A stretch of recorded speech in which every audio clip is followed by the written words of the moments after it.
Aux Philippines, le fils d'un ex-dictateur chassé il y a 36 ans du pouvoir prend la tête du pays. Ferdinand Marcos Jr. est arrivé largement en tête à la présidentielle selon des résultats toujours pas définitifs. Il a obtenu plus de 50% des voix. Il pourrait ainsi devenir le premier président du pays élu avec une majorité absolue. On retrouve Constantin Simon, notre correspondant dans la région.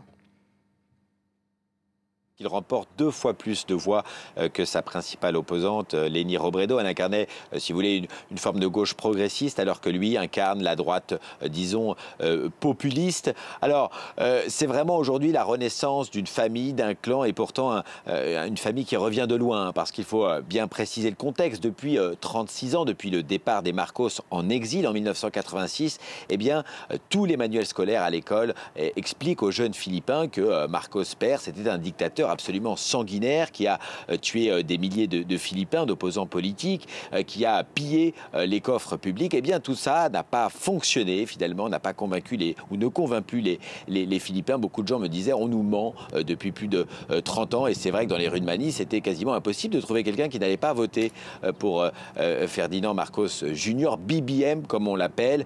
Tout le monde semblait le soutenir.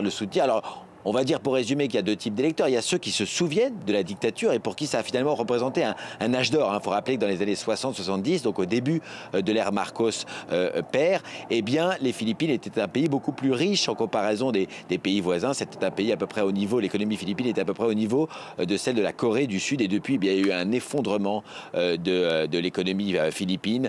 Et donc, pour beaucoup, le responsable, c'est non pas Ferdinand Marcos père, mais tous les gouvernements qui ont suivi. Et il y a aussi énormément de jeunes électeurs qui ne se souviennent pas du tout de la dictature parce qu'ils n'étaient pas nés. Plus de la moitié des électeurs philippins n'étaient pas nés au moment de la dictature. Et enfin,